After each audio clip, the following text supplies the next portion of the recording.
Yo, it's your homeboy Kurosagi in the building, and welcome to episode 4 of my One Piece discussion series. In this episode, we talk about Trebol, I review what his powers are, and we talk about Sugar and the rest of the Donquixote pirates.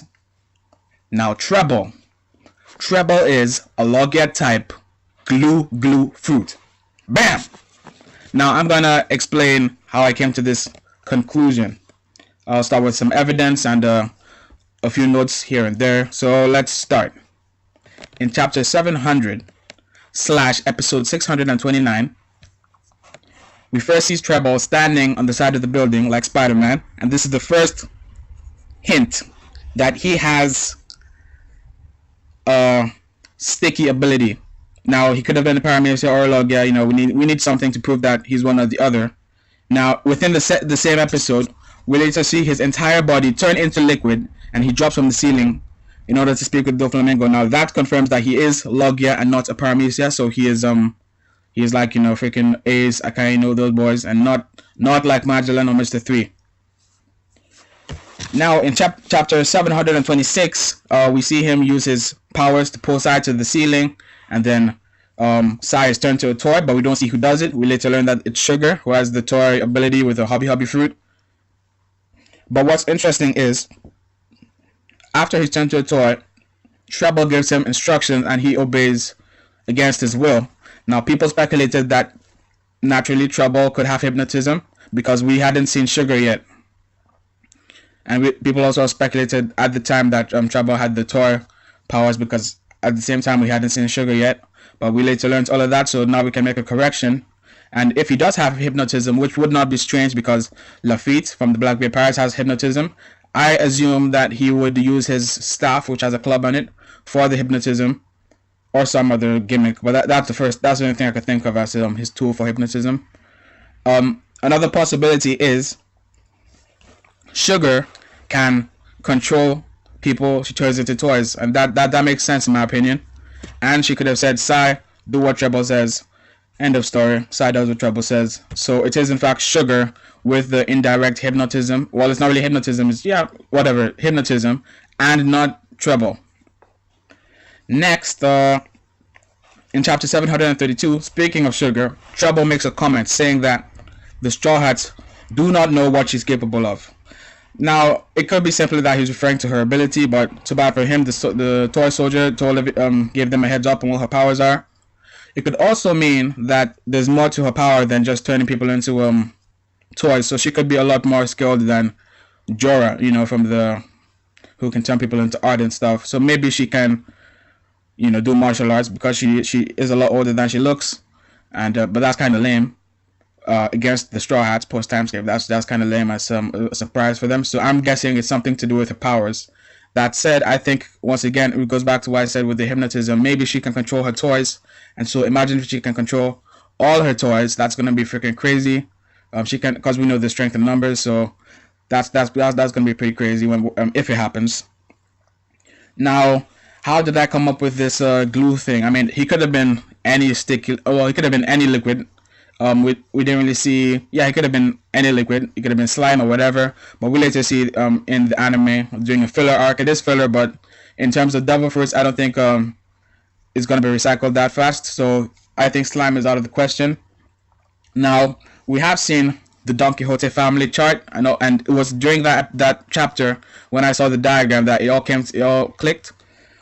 If we disregard Violet, who betrays the Donquixote family, if we take out of the picture, we can see that within the squads, the Donquixote members, they complement each other in terms of how they fight and stuff. It's a team effort. Now, we first see this in Punk Hazard with Baby 5 and Buffalo, and we see them do some combination attack thing, which is more devastating than the stuff they could do together. Also, think of Hidan / Kakuzo, how they help each other out. Or if you're not into Naruto, think of Miss Merry Christmas and Mr. 4 from Alabasta. They helped each other out. Now, all that said, I think more members are going to complement each other, and that's how I was looking at the diagram, trying to figure out what everyone else's powers are, the people we haven't seen yet. I couldn't do much, but what I could do was the treble thing, because I was thinking, okay, all wouldn't really help with Sugar's ability. I mean, what's it really gonna do? But glue, he can stick you in place, and and once you're stuck in place, there's nothing you can do. She's gonna touch you, and that's how you're done for. And the same can be said with Jorah. She can't turn into ours if he sticks you in place. So he really helps people in the squad. And like I said before, Baby 5 and Buffalo, they help each other out. We're not sure what Gladius' powers are or Pika's, but the vibe I'm getting is that from the whole squad is that they're gonna have a sort of battlefield type of vibe going on with like war stuff. We've seen weapons and Buffalo flying like an airplane and all that. So I think once we find out Gladius' powers, we can then derive Pika's, or vice versa. But it's more likely that we'll see Gladius first, because that's the way Oda does things. He saves best for last. And that's one reason why I think Saba's going to be pretty strong, because he came this late in the anime. He's not going to be lame ass fodder. I just don't think so. Now back to the topic. I'm getting off hand. Sorry about that. Back to the topic. Here's a question. Is Trebol the strongest officer in the Donquixote Pirates? Now, Sugar is the most important person within the family after Doflamingo himself, obviously, because the entire Dressrosa operation is based on her powers and how she's been able to help them manipulate the whole population and do the whole brainwashing thing and the toys and all that. So she's the most crucial person, and that's how the whole Operation Uso thing is just to take her out, because she's the single most important person. And naturally, it would make sense that he would put his strongest person to protect her. But think about this. Think about the chemistry that I've mentioned. The chemistry that she gets with the glue food, she can't get it with whatever Diamante's power is. She can't get it with any other person. So I think it's that chemistry that made Doflamingo assign Trebol to Sugar, and not necessarily him being stronger than Diamante and Pika. Now, who do I think is the strongest? I think it's Diamante. Why? Well, it's not Pika, because you could say, okay, Trebol is the strongest, but he's protecting Sugar if you really want to defend him and stuff. But he didn't put Pika in the Colosseum. Why? That's because Diamante is stronger than Pika, and he believes that Diamante is so strong that he can defeat the strongest person in the Colosseum. Now, the Colosseum is full of fodder. We can take that into consideration. But Doflamingo knew that Luffy would be there.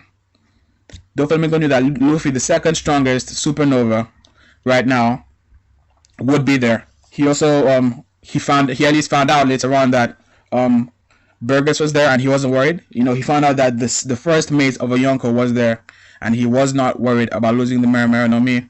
So I think that's pretty crazy. So Diamante, the reason sorry about all the stammering.